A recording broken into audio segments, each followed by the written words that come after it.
take and we don't chase it. We alright, we alright. The people strike up, but we are not fun. We know we alright, we alright. Oh, we nice, we nice, we nice, feeling nice. As we jump up together with the friends, we don't get how we nice. We nice, Yes, sir. Yes, sir. Good night. Good night. Good night. Good night. Of course, welcome to Alonzo Bashman Show. Tonight, I'm very excited. I'm back, feeling good. Appreciate all the well wishes and all the phone calls and texts and whatnot. But anyway, tonight, man, we got an excellent show lineup. Tonight, we have the big man himself, Mr. Anslem Douglas, Grammy Award songwriter, of course, Black Canadian Award winner. And I'm so excited for this brother, man. His catalog is his catalog is one like no other. I mean, we're going way back to the early 90s. So I'm going to waste no time. Ladies and gentlemen, help me welcome to the stage the boss himself, Anslem. Welcome. Hey. Alonzo, thank you so much for having me on your show, man. Mr. Douglas, is you in a privilege. Well, first and foremost, thanks for taking time out to busy schedule, man. And it's nice to see you. So we have a lot to talk about. Oh yeah, let's jump in. Yep, jump in, man. All right. So let's start from the top. So you born and raised in Laramie, Trinidad? Yeah, Laramie is a little village. Well, it's not really a little. It's actually a very big village, right at the outskirts of San Fernando. Yes. You know? So I was born there, raised there. I went to primary school in San Fernando, but I went to St. Benedict's College back in Laramie. So that's home. That's home. Okay.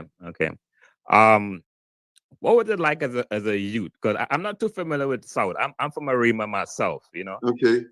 So Laramie, you said not too far from San Fernando. So what's some of the musical influence in that area? Because you know, the southern side of the island is pretty much mixed with, you know, East Indian, African, and so forth. Yeah. So what's some of the cultural influences you had growing up in that area, Laramie? Well, as a little boy growing up, you know, village boy, what we call country boy, long time, you know, village boy, simple life.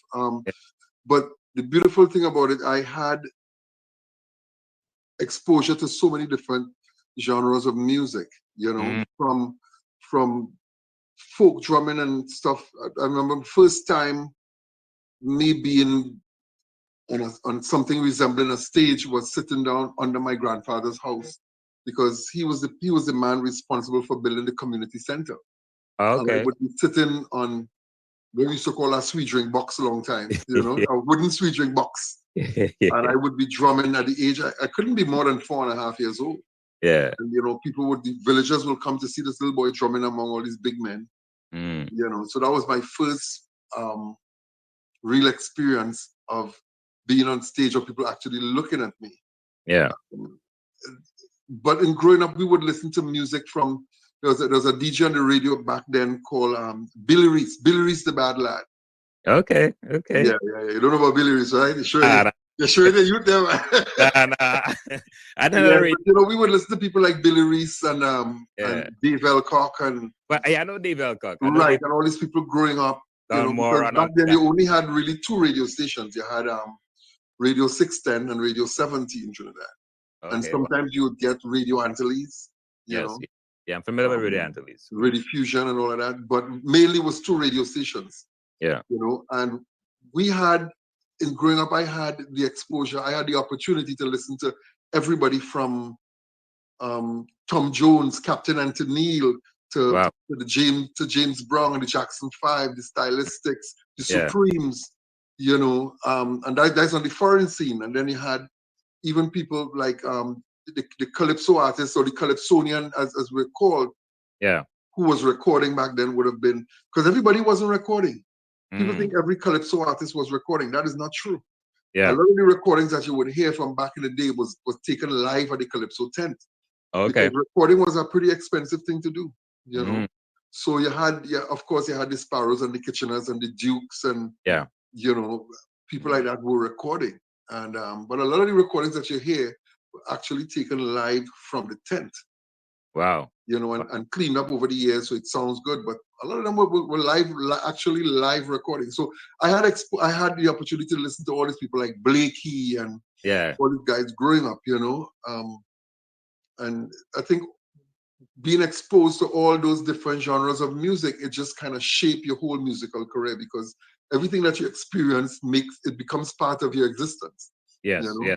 So, okay, fair enough. You also grew up in the church. I believe it was a Pentecostal church. Yeah. So I'm assuming your love for music and your vocal training started. Am I correct on that? Yeah, in a serious way, because being part of the Pentecostal church choir, now you're doing you have to sing harmonies, which I was never good at. Up to now, I'm still not good at it, because I did a lot of lead. I did a lot of lead in the choir. Yes. So I that flaw, that weakness in my vocal ability, you know, I kind of hid behind doing lead, and I never really developed it the way it should be. I mean, I could do harmonies, but I ain't spot on. Yeah. You know? But the choir teaches you discipline. Yes. You know, so I was so grateful to be part of the choir, and then of course I formed my own little band in church called Exodus. Yes. I think you were 16 at the time, if I remember correctly. Oh, yeah, just about 16. That's about 16 as lead vocalist and drummer. Okay. I can't tell you when last I sat down on a drum set, but on a drum kit. But I don't even know if I could still drum. But I used to be the drummer back then. Okay. Singer and drummer, and we'd interchange because the drummer was a singer also. His name was Ferguson Placid. He died quite recently, God rest his soul. So he would sing and drum, and I would sing and drum, and we had basses. It was a beautiful thing, beautiful experience, man. Nice. So so you're 16. At this point, you know, I'm guessing you in junior sec, so forth. Where at what point the love for soca started, where you could like see yourself like, you know what? I think I want to take a jab at this thing. Well, again, going back to home as a little child, in the days when we had Dave Elcock Hit Parade on a Sunday evening. Yeah. You would move the furniture, and it, of course, was wooden floor, polished wooden floor, and you put on your socks and your skate like Jason Brown. You know what I mean? And I would be sometimes when it's coming to carnival time, because Calypso wasn't something that played on the radio all through the year. Sadly. Really? No, it didn't play on the radio all through the year. Once Ash Wednesday came and the Lenten season kicked in, you know, Calypso became a it was no more non-existent. You know, until the quote unquote carnival season come around again, and then you hear Calypso again. But you know, I would always tell my mom, Mommy, that's song like Sparrow, that's song, you know. So I'm trying to mimic all the Calypso artists that you're hearing. Mimic, you know, make your voice try to sound like this. In my head, I'm thinking I'm sounding like them. I don't know. I have no proof to say I did or I did not, you know. But I remember when I first really jumped into the soca thing with big bands. That was with a band called Fireflight. And that was with back Carl in like Henderson. Late 80s, sometime around there. Late 80s, yeah, late 80s. Early to mid 80s. Yeah. And jumping in with Firefly make me realize that I have a lot of work to do when it comes to singing soca, because remember, I was singing gospel all along. Yeah. You know, and gospel almost have this kind of R&B flavor. Yes. You know, so doing soca, not calypso, traditional calypso, doing soca now, there was a different approach, you know, a different attack on the music, and I didn't have that down, so I had to go and get myself together. I remember going into a band called Taxi with Robin Imamsha. Right. I don't want. We got time. We got time. I don't want to rush, because this is history. All right. This is history. You know. All right. So before we get to Taxi and Atlantic and all these big bands, you start off with Firefly. What was that audition like? How that came about? You made a call, somebody here is singing in church?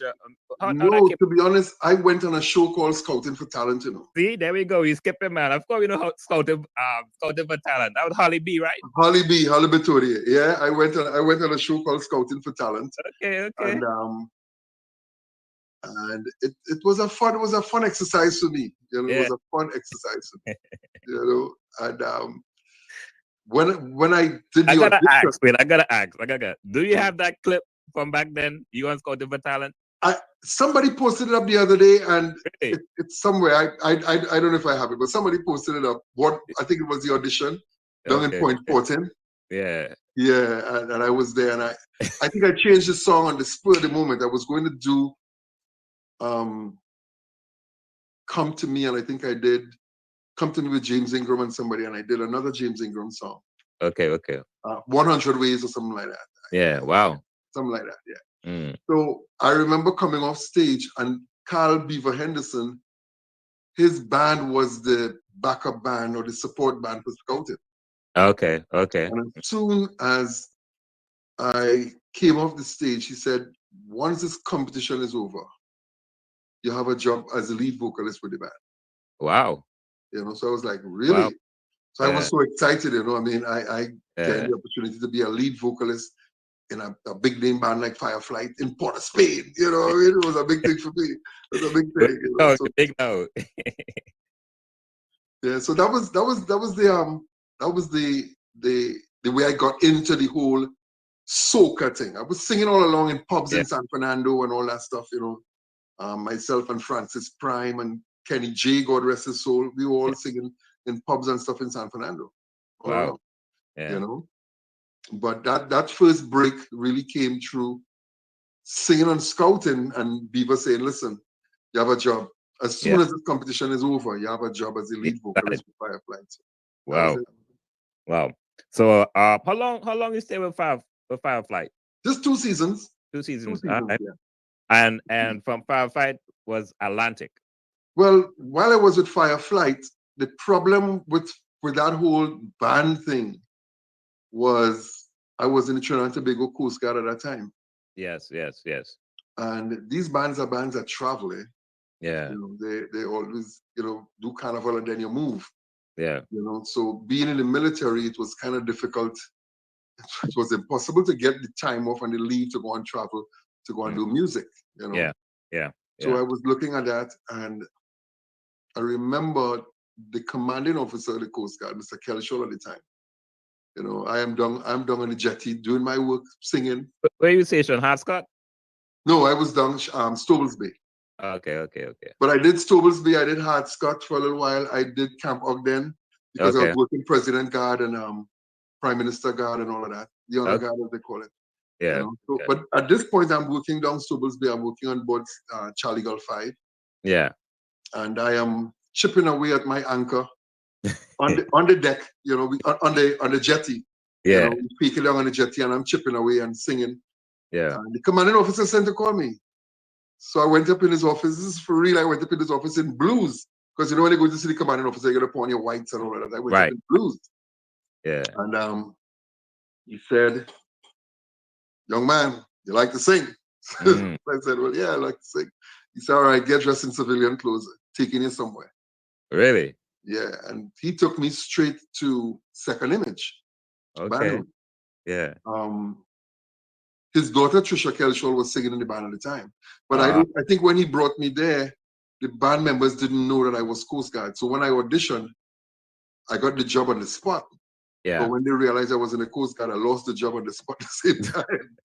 It's like it's making sense. Yeah, because it's a traveling band. And the same thing happened with Second Image, Taxi, and Songwriter with Colin Lucas. So it was Second Image, it was Robin Imamto with Taxi. These names we can't listen.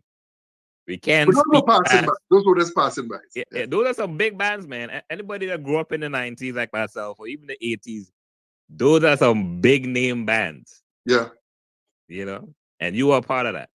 Well, I auditioned and got the job, but lost the job at the same time. That's what I'm saying. I never really performed with them except a few years after I did one song with Songwriter, so I did one carnival season with them.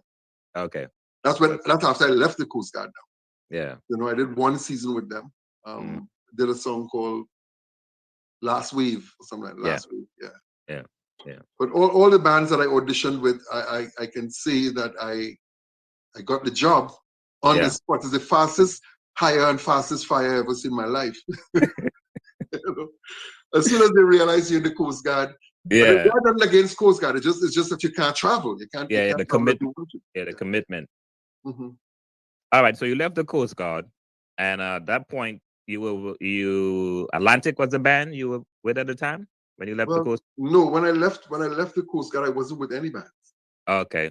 I just decided, you know what, this is what I think I was put on the planet to do, because it's where I find my peace, it's where I find my joy, it's where I find my serenity. I you know, there's a calmness, there's something about music and performing and being on stage that brings me all the joy in the world.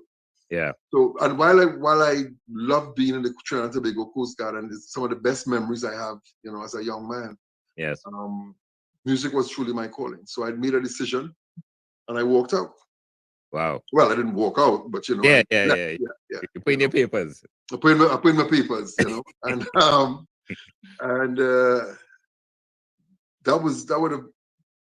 the following year, a gentleman by the name of Kenny Phillips. Yeah, I left on the 15th of October, 1990, shortly after the attempted coup. Wow, I left the Coast Guard, yeah.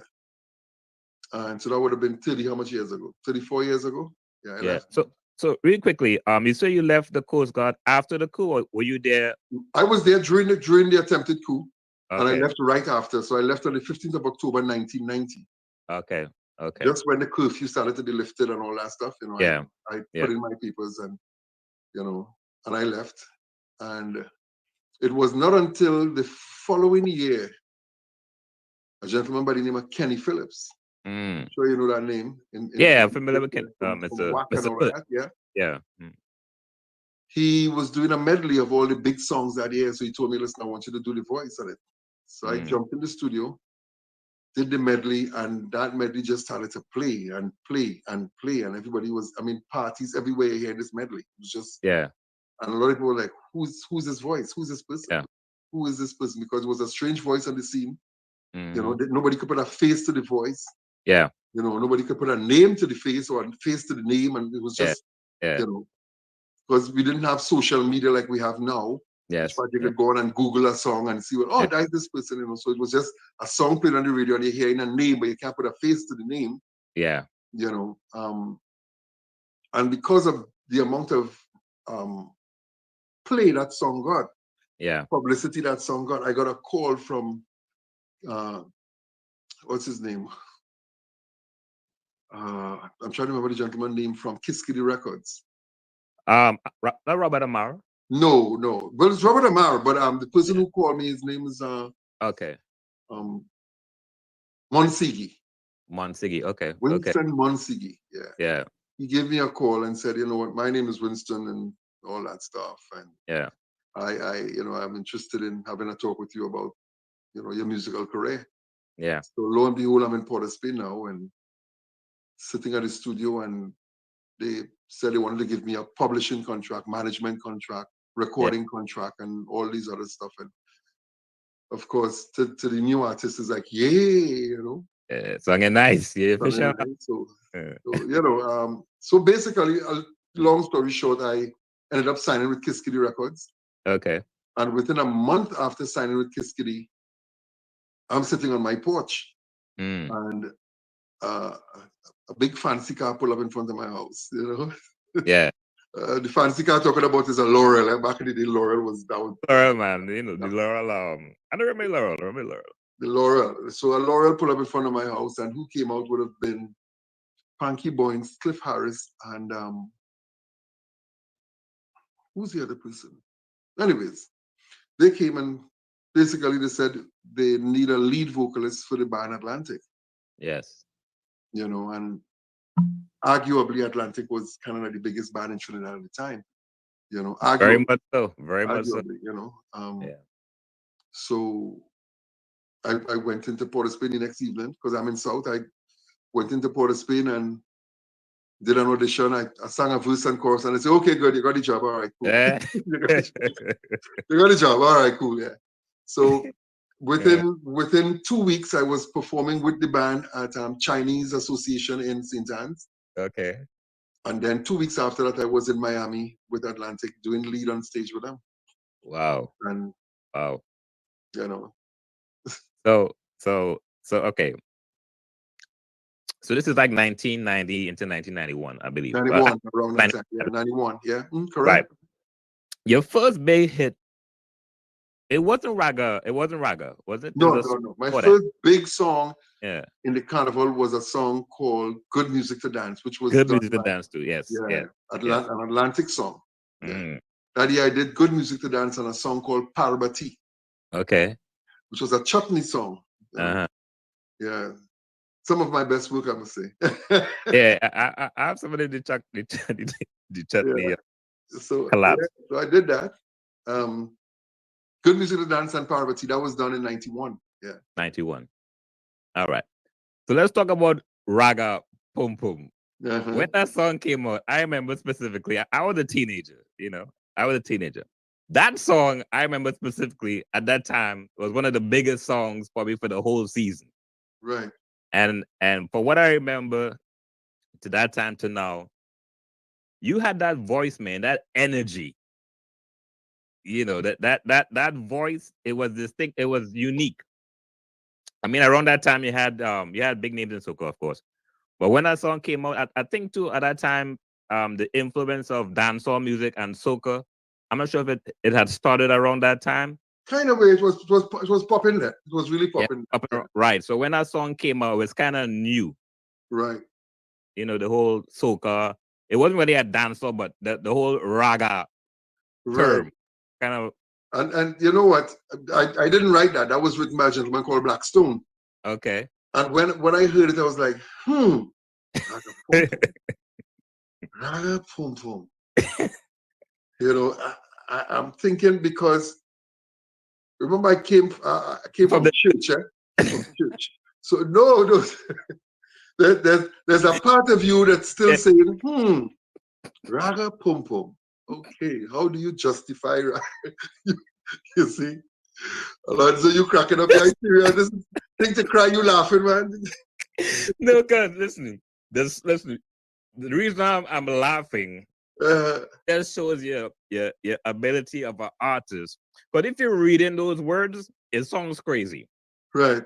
At that time, like you say, you up in the church, and of course, like I say, at that time in the 90s, the term raga and pum pum together in a soca song, it's kind of weird, Kind of grungy, is like when I hear it. Honestly, I'm listening to the rough demo of it because the person who wrote the song is not really a singer. Right. I'm listening to that, I'm interpreting, and I'm raga pum pum, and I'm trying to make sense of it, lyrical sense, and justify what I'm singing. I can't just go and sing something I can't justify it. Right. Rude girls and boys, make some noise. Yeah. Rude girls and boys, make some noise. Hands in the air, everybody, hands in the air. Yeah. Raga pum pum, boy. And I'm trying to piece it together because I'm from a school of reading and writing. Yes. If you listen to any of the songs I wrote and recorded, you could read it from top to bottom, and it makes sense. It flows. There's a beginning, a middle, and an end. It starts somewhere, it ends somewhere. Yeah. Raga Pum Pum, on the other hand, was like, whoa. but you know what? It brought a kind of energy. The song itself, the attitude that was required to bring the song to life. Yes. The song demanded that kind of attitude. It wasn't a song you could go and sing nice. Yeah. You had to sing it with energy and attitude and everything. And I think I understood it. I captured it. I went in the studio and we did it. And it was Leston Paul did an amazing job with it. Legend, man. It was just an amazing track. And up to today, wherever I perform, how many, as I say, donkey years later, 30-something years later, I still have to do Raga Pum Pum. Yeah, that's a big tune, man. Yeah, big song. A big song. So after the success of Raga Pum Pum, what came after that? Well, the following year, I wrote a song called Jump and Mash Up the Party. Jump and Mash Up the Party. And what was happening is you know, when you have a song, people start calling you by the song. Yeah. So you're driving through Port of Spain, like, Ragapum-pum! Like, okay, cool. Hey, what, man? You know we go. You know we go. Ragapum-pum! Okay, all right, cool, man. I try not to laugh, man. But imagine you walking through town, people call you Ragapum-pum, you know. So I had to break that one time. So I well, you know what? I am that a little bit because this is not the reason why. Huh? Yeah, that's it. You gotta love our people. Yeah, so I wrote a song called Jump and Mash Up the Party, but it had a cry in it. Everybody, jump and mash up the party. So, and that was the era of jump and wave then, you know. Yeah. So that came and it took the place by storm, and everybody was there. So I'm driving through town now, and it's like, everybody! You know, so I was so glad that we moved from Ragapum-pum. Yeah, go to that.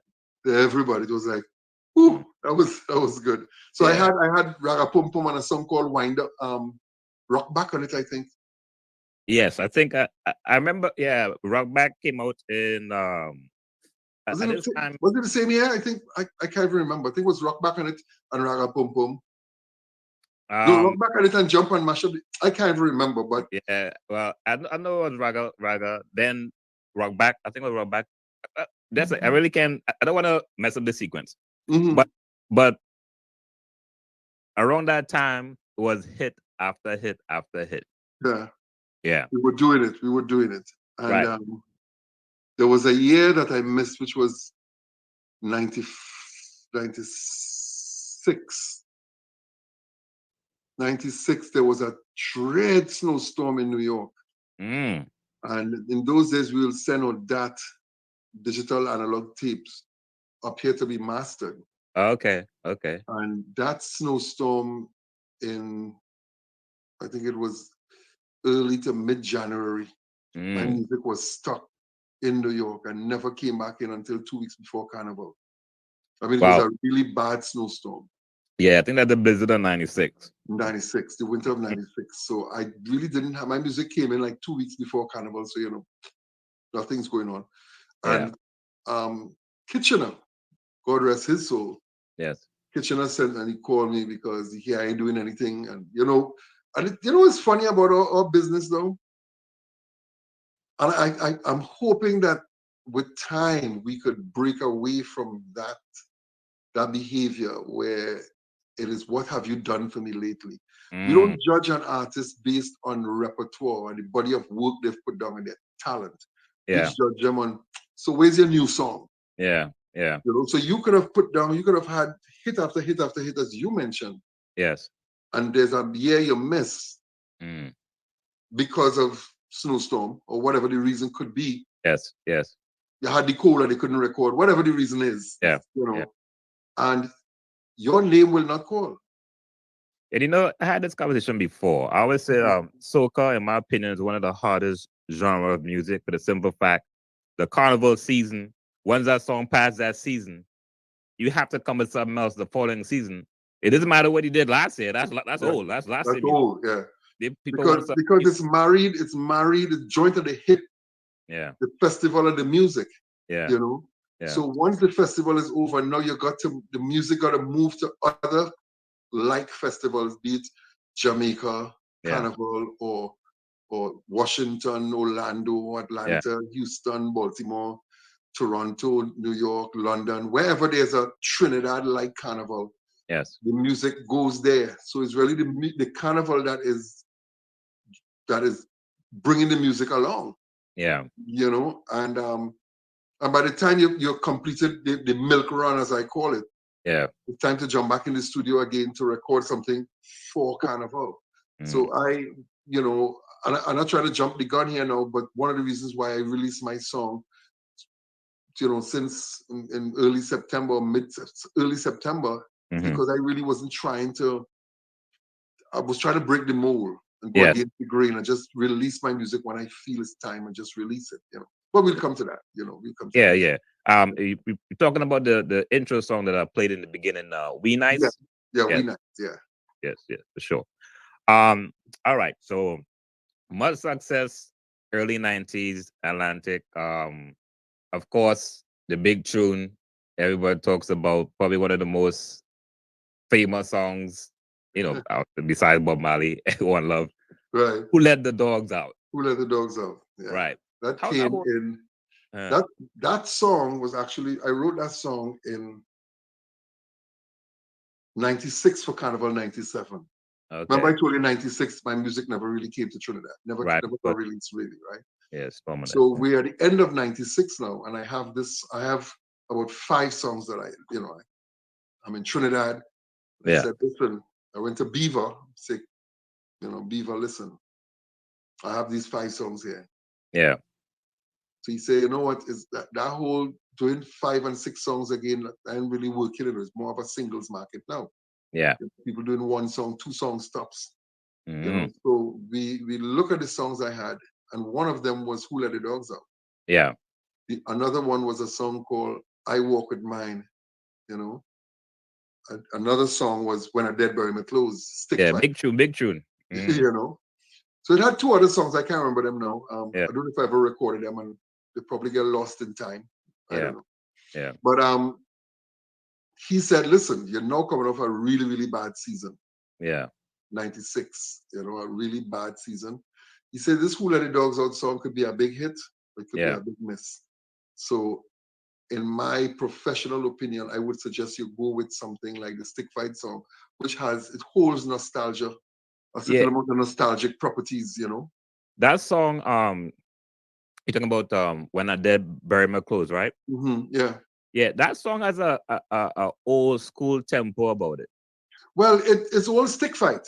It's the thing about it is when we decided to do that song, I wrote 4 verses, and each verse had a Stick Fight chant for the chorus. Because I don't know if you're familiar with Stick Fight. If you're from Arima, you should know Stick Fight. Yeah, I'm familiar with Stick Fight, man. Yeah, so when you go to a Stick Fight gathering, a Stick Fight meeting or whatever,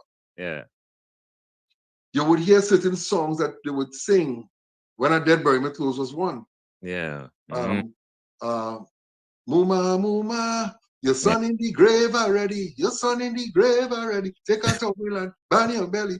Those are songs you would hear at a Stick Fight meeting. Yes. There's Aye, aye, aye, aye, aye. If you can't breaks, don't play. So all these are songs that you would hear while the bâtonnets with stick fighters in the ring.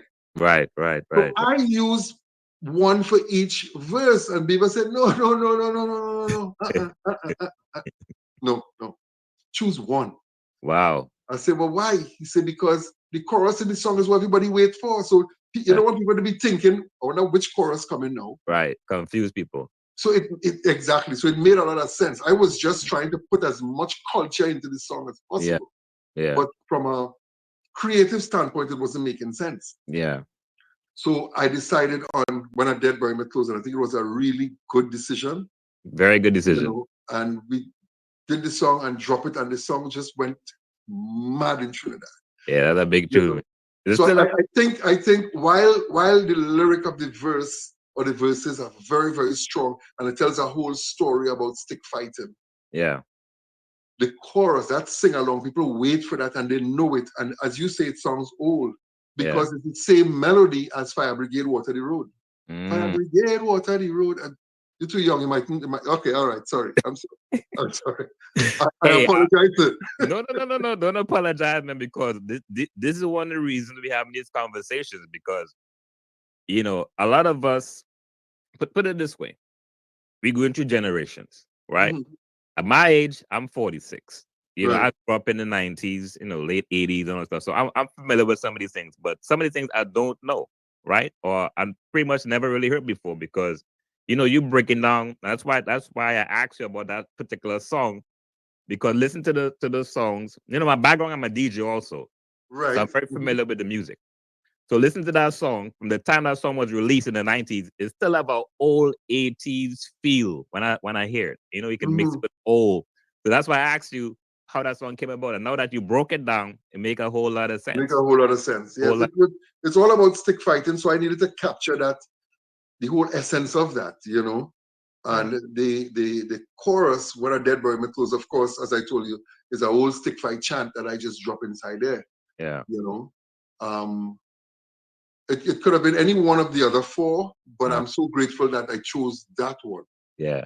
And as I said, the song, it took off with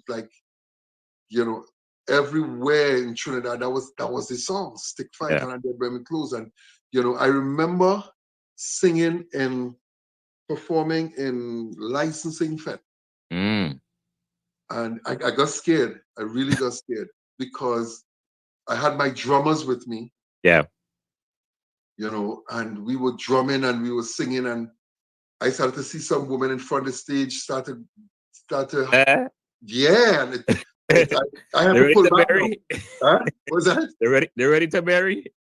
No, I mean, like they went into almost trance-like behavior, you know, like what we would call you're catching the power. Yeah. You know, it was a strong song, a strong vibe, everything, the energy was there. Yeah, I get you know, and I had to kind of pull back and bring the drummers down because these drummers were serious brothers, you know. Yeah. And I had to bring them down and take it down a little bit, and you know, that was when I saw it, I truly realized the power of the song. Yeah. Wow. Wow. Yeah. But you were a ladies' man too back in the 90s, you know, but we'll leave that alone for tonight. I have nothing to say. I plead the fifth for that. Yes, man. For real. All right, let's go back to Who Let the Dogs Out. So you decided to run with that song. You guys decided to run with that song. You didn't realize that song was going to be such a big hit? Well, I'll tell you something. Every song that a songwriter writes, in his heart and mind, he swears a big hit, you know. Yeah. Because nobody writes a song and go and spend money to record it thinking it's a failure. Yeah, yeah. Every song I write, I think, there's a big song. There's a song here. Yeah. Man. And then I play it like, you can do anything. And then sometimes you have songs that you think is just a filler song, and it end up turning to be the biggest song. For example, and I just want to go off on a little tangent here. This song, Rum and Coca-Cola. Yeah. The Andrews sisters, they did a cover version of a Calypso song that was in existence. Kind of very similar to how the Barmen did a cover version of Who Let the Dogs Out. Yes. And they put that song on their record as a filler song. This is shortly after the World War. Yeah. Shortly after the World War. So this is 1948, 49, somewhere around there. Yeah. They recorded that song. And it became the biggest song on their record. Wow. You know, a song that did the same thing was Dollar Wine. If you talk to Colin Lucas, Colin Lucas showed that on Taxi's album as a filler song. Really? Yeah, 5 cent, 10 cent. That was a filler song on the album. Wow. On the record. And it became, you know, so, but everybody thinks, coming back to the question, everybody thinks that every song you write is a big song. Yeah. So when I wrote Who Let the Dogs Out, it was, first of all, Beaver told me the year before that it could be a hit or a miss. Yeah. You know, so it put a certain amount of second guessing. Started second guess the song and all of that. But I went into the studio and recorded it. And as soon as it hit Trinidad, it just took off. Yeah. It just took off. I was like, whoa. It was unbelievable how this song just took the country by storm, to the point which part you couldn't, from what I understand, I didn't go and check, I understand that you couldn't get a dog collar in a hardware to purchase. Really? But I saw a woman come into Fets with the man on a dog collar and thing. Serious? I kid you not. It was crazy. 1998 was crazy, man. Yeah. And then Marshall had a song too. I'm a dog, I'm a working dog. Yeah. Right. So that was like the year of the dogs. A whole dog craze. That year had some beautiful music. I believe that's the year when David Rudder sang Give Praise. Yeah, Give Praise. Iowa George had Bottom in the Road. It was good music that year, man. Beautiful music that year. That hits. Yeah. All right. The Baha Men. Because we want to spend too much time with Doggie, but I just want to touch base with it. So the Baha Men did is it considered a cover? That's a cover. Yeah, you do a cover of the song. Yeah. Right. Were you notified when they did this? Oh yeah. That was, in fact, I was in Trinidad the year before, 2001, 1999 Carnival. Okay. I'm in Trinidad and I got a call from 1999 into 2000. Yeah, somewhere around there, 99 and 2000. I can't remember the exact year. But I got a call from a gentleman by the name of Winston Simone. Okay. Who told me that he is the CEO of a publishing company called Destin Songs, and they're interested in the publishing for Who Let the Dogs Out. So I put him on to my manager at the time, gentleman named Francis Eskai. Yes. And then we were, before you know it, moving along. We were in Manhattan, sitting down in the office, working out contracts and all that kind of stuff. And then shortly after that, they sent me a copy of, like a demo of the Bahamians version that they did, because now all the contracts were signed and everything. We know who owns the publishing, we know who maintains the writer share and all that kind of stuff, So right. When I got that CD at the time, I listened. I was like, I don't know. But of course, when they asked me, what do you think? I said, oh, it's great. Yeah. It's great. It's great. It's great because I didn't see where they were going with it. Yeah. I didn't see it because my mind was still on hardcore soca. Yes. But they had to remove certain elements from it. To make it kind of authentic to their song. Yeah, to make it more acceptable. Yeah. To a wider audience, because sometimes our music, while we love it and it's a beautiful music, sometimes it could be difficult for people to dance to it and understand what we're saying, and it's all that stuff. So it's one thing to not be able to understand what you're saying, and then not being able to dance to what you're playing. Yes. Because take for example, dancehall music. I'm from the Caribbean. It has some dancehall artists. I'm like, I can't understand what they're saying. Yes. But because the music is so easy to dance to. Yeah. So that makes it easier. You can listen to Latin music and you don't understand a word of Spanish, but you dance to it. Yeah. Because the music is danceable. Right? Our soca music sometimes it's just so it's hard to even dance to it, and then I don't understand what you're saying. So that's two strikes right there. I don't understand what you're saying, and the music too fast for me to dance to. Yeah. Yeah. So that could create a problem. And sometimes we don't like to face our truths and say, maybe this is a problem. Maybe we should tone it down a little bit and do this to it and do that, because you're tailoring a suit for the world. It's not a one size fits all. It's not like take it like that. I don't give a hell. Take it like that. Yeah. You want your music to go out there, so you have to tailor it for the world. Yeah. If and hear me now, nothing is wrong in doing music for your national festival. Yeah. Yeah. Jump in the road, whine in the road, roll on the ground, do what you want to do. That's our fun. I don't give two hoots. Yeah. Roll on the ground, have a good time. But if you're thinking about having a music that is going to transcend the boundaries of racial barriers and ethnicity and all, you want to jump beyond that. You have to now tailor it. Same music, just tame it down a little bit. Tame it down a little bit, and it will go. People always say Shaggy is a dancehall artist. Shaggy singing hip hop with a reggae artist, with a reggae accent, a Jamaican accent. Yes. If you put off Shaggy voice off of the music, it's hip hop. Yeah.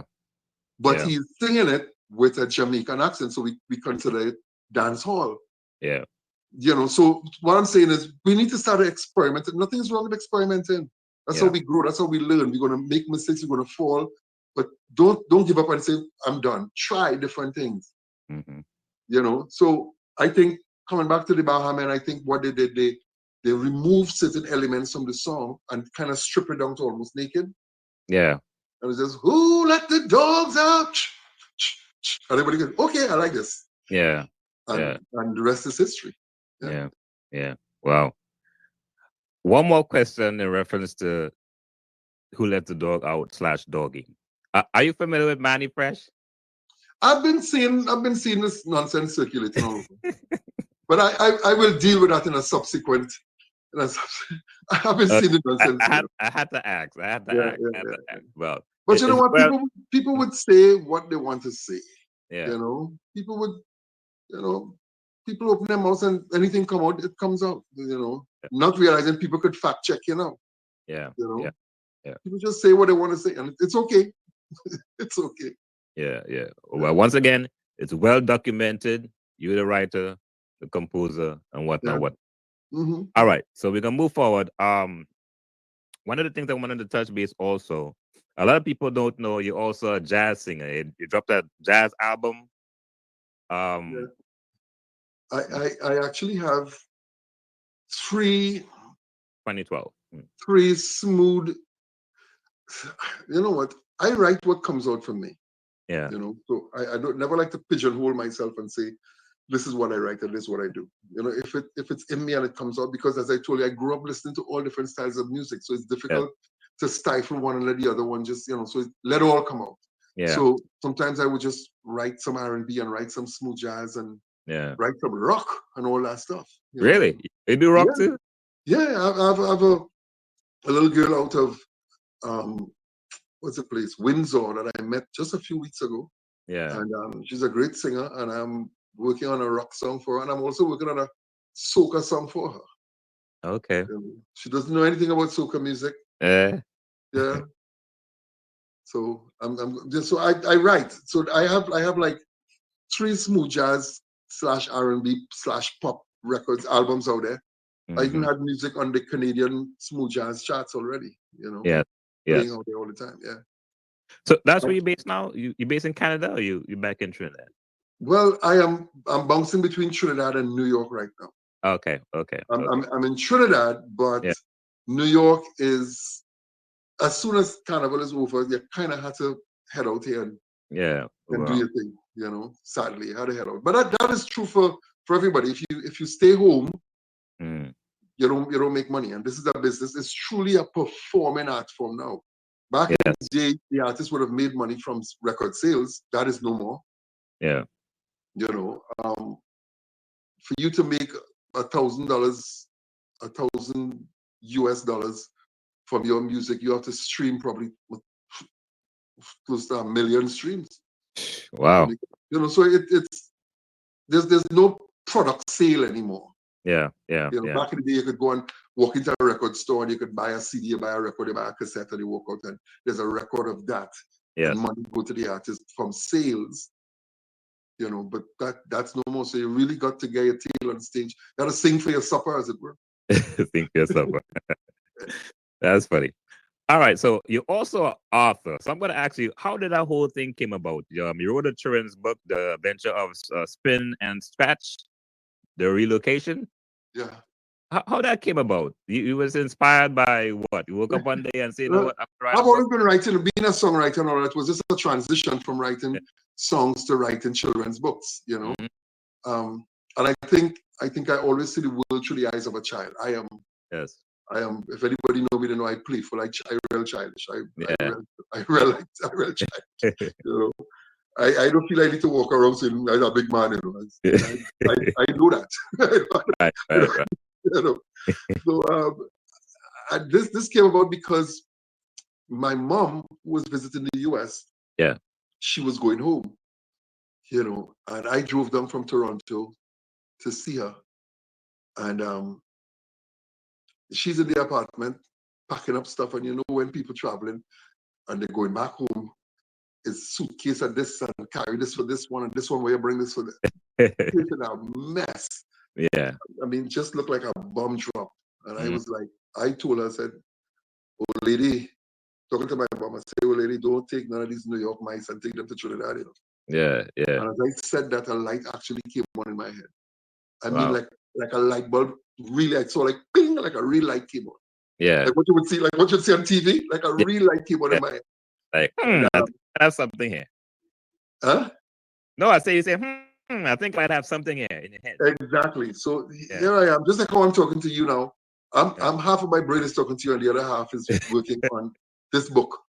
Yeah. This idea, and I'm thinking about it, and I kind of got the whole picture of what I wanted to do. So on my way back up to Toronto, I started writing in my head, working on it. No pen to paper, just the story. I'm telling the story in my head, driving up. It's 8 hours drive. I'm alone on the road. Okay. No, I'm not listening to any music. I'm just me on the highway, and I'm just thinking. Thoughts, yeah. By the time I got up there, I pulled out my laptop and I started to write. And it took from then till now. So we're talking years, easily about 10 years of working on this. Start, stop. And, you know, I was in Trinidad and my sister called me one day and she said, "Hey, how you doing?" I said, "I'm good." She said, "You had sent me a little script of a children's book you started to work on called The Adventures of Spin and Scratch." She said, "I was just going through my trunk with papers here and I stumbled on it and I read it." And she said, "This is really good. You should finish it." Yeah. I was like, "Okay." And that was it. And I just jumped into it and started to work. When I sent it off to some publishers, they said, it's too short to be a chapter book and too long to be a picture book. Yes. So we'll have to cut it up and say, "Nope, don't cut up my story." Yeah. I'll bring it, I'll go back to the drawing board and bring it up to the length for a chapter book. Yes. So I sat down and started to write and expand on ideas and thoughts and scenes and all of that, just elaborate a little more on it until it became a chapter book, and I resubmitted it and it was published. I mean, I'm self-published, and but all while I was writing, I was thinking animation in my head. Yes. I was thinking animation, so. Yeah. And this book is available. Can you get it on Amazon and so forth? No, not anymore. It was doing 5 stars on Amazon, and when the opportunity came, when I saw the opportunity coming for this book to become animation, a full-length animated film, when I saw the opportunity coming, I said, "You know what?" I ran into problems with publishing and all that stuff with Who Let the Dogs Out, and I say, "You know what? I'm gonna. You learn from your errors." Yes. So I had the opportunity to pull it from the publishers. So I took it off the shelf. I pulled it from the publishers. I got a letter of release from them and everything. Yeah. So I own the book 100%. All the artwork and everything, all the illustrations, everything. I own it 100%. And now we're focusing on animation television series. Okay. Nice. Wow. Okay, before you wrap it up, I just want to touch base on 2 things. I know you're also a big advocate for domestic violence. You want to touch base a little bit on that, on how you became such a a strong advocate for the domestic violence? Alonzo, I'll tell you something. I just find it really weird that somebody would punch somebody in the face and then the next morning say, "I love you." Yeah. You know, and say, "You see what you make me do?" You know, Mm. I always thought it was kind of weird. Yeah. You know? So even growing up, I always wondered, you know, it wasn't uncommon to hear, and Nelson sang it in one of the songs. It's not uncommon for man beating woman. Yeah. You know, in that song, "We Like It." Remember that song? Yeah, we like it. Yeah, there's a line in the song that says, "It's not uncommon to see man beating woman, and woman warning husband to mind she's sweet man." Yeah. Well, I'm gonna have to go back and listen to that song. I never picked up on that. Yeah. And I always was kind of like, something's weird about that. Yeah. You know, and the more I thought about it, I got to realize that it's a serious problem that we have. And I could talk for Trinidad. In Trinidad, we have a serious problem with men beating their women, killing them, women throwing hot oil on man. It's madness. Yeah. It was madness. And then you get to realize that this is not a Trinidad problem. This is not a poor people problem. This is a global problem we have here. You know, domestic violence and spousal abuse is no respecter of academic status or financial status or where you're standing in society. Yeah. You know, you could be a judge or you could be, I don't know, you could be a whatever. It's no respecter of who the person is. You see people who walking around in society looking all so respectable, and this is Mr. So and so and Mrs. So and so, and you don't know what's going on behind closed doors. You don't know the abuse. So I thought, you know what, this is, as an artist, as somebody with a voice, with a mic, with a platform, I thought I would use my platform to bring a certain amount of awareness to this international scourge. That's what we're gonna call it. It's an international scourge. Yes. Well, you know, I don't know what to say after that, man, but I definitely agree with you. Yeah. It's something that, of course, over the years, I know the government of Trinidad and Tobago has implemented laws and stuff like that in reference to domestic violence, because at one point it definitely got way out of hand. You know. So well, we're gonna wrap it up, man. I know it's 10 p.m. I want to hold up too late. Of course, we want to talk about the big tune you got out right now. I'm gonna pretty much end with that. How the whole song came about?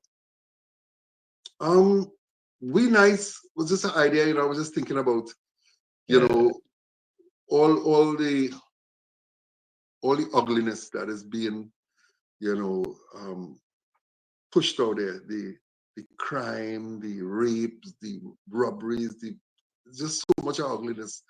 But we as a people, we, you know, globally, we're known to be a very nice people. We're beautiful people, you know, giving, caring. And I don't know when we became what we are becoming. I don't know when that happened. I can't tell you what happened at this particular time in history, but this particular time, I can't say it. But all I know, we've been going through this metamorphosis where we turning into this monster that I don't know. I remember being able to go down Maracas Beach with friends, you know, we're partners with a box guitar and girls, and we hanging out and singing on the beach and overnighting. We could have done that. You know, men could have walked around the savannah with a girlfriend and hold hands while they go for coconut water. Yeah, wow. You know, I mean, we live in the Caribbean. We live in the Caribbean. And that was the opening line of the song. You know, could somebody play me a calypso so I could sway like a palm tree in Tobago? That was the beauty I was seeing. Yeah. You know, that the beauty of the Caribbean, you know, sandy beaches, people strolling, just, you know, we don't even walk fast as a people. We stroll. Yeah. You know, we go for a stroll.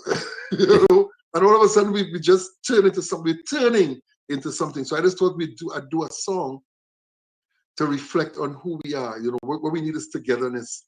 You know, there's a line in the second verse that says, it's memories we're building together. Look, my phone, hey, take out a picture of me and my friends having fun. These memories will live on and on and on, because the whole idea is to bring us to the amount of togetherness, happiness, friendship, love, caring. I look out for you, you look out for me.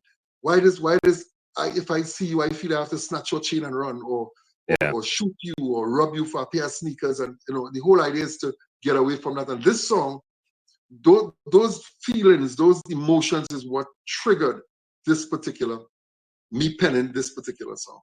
Yeah. Well, I had the opportunity to listen to it among some other songs that you also released. After the review, I'm going to put those links so folks could download and, you know, have opportunity to take in your music. With that, Mr. Douglas, man, any last thing you want to say to your fans? You got fans from 19 along. You know, I haven't seen you in a long time, so you know. I got people who've been following me for my entire career, and all I can say to them is thank you. I wish there were other words to say it, but all I can say is thank you, and I really appreciate your love and support throughout the years. And I look forward to that support, because without you, why am I doing this? You know. So thanks to the fans, and thanks to all the presenters like yourself, the DJs, you know, all the people who make it happen, not only for me, but for the art form, you know, for the culture. Thank you, and keep on doing a great job. Yeah. But once again, man, give thanks. Of course, it's the website, www.anslemdouglas.com. There you go. You could get it right there. And once you go on, you'd find everything Anslem is right there. All right, nice. Well, Mr. Douglas, man, it's always a pleasure. I would say it was a pleasure. It was, yes. Time it really, you know, I just want to say one thing before I go. I want to say thanks to my team who's working behind the scenes, because I might be. I have to thank Alicia. Thank you so much. yes, I have to thank Alicia. I have to thank Adrian. I have to thank Winnie. My whole team who've been working behind the scenes. Thank you so very much. All my loved ones out there, you know who I'm talking about.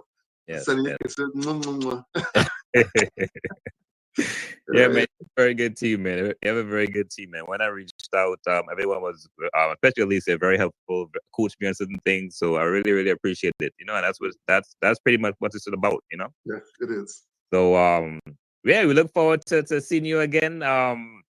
Somewhere, sometime. Alonzo, thank you so very much, man. I appreciate it. I really do. All right, boss. Give thanks. Give thanks, man. Yeah.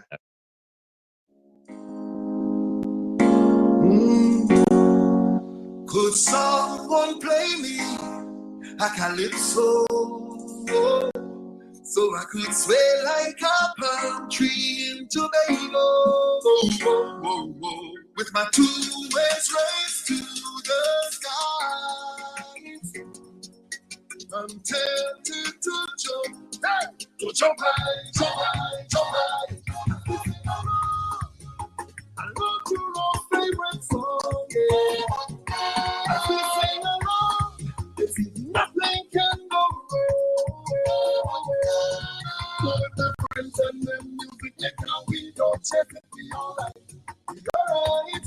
And with the blue skies and bubbly and asphalt, we know we be alright. We alright. We nice. We nice. We nice. We nice. Feeling nice. Feeling nice. As we jump up together with the friends, we don't get how we nice. Hi nice. Yeah, we nice. We nice. We nice. We nice. We nice. Full of vibes. Full of vibes. Ladies and yeah, we ready like a whole factory now in the nice. Hi nice. We nice. It's memories we're building together. Look before, please take out a picture.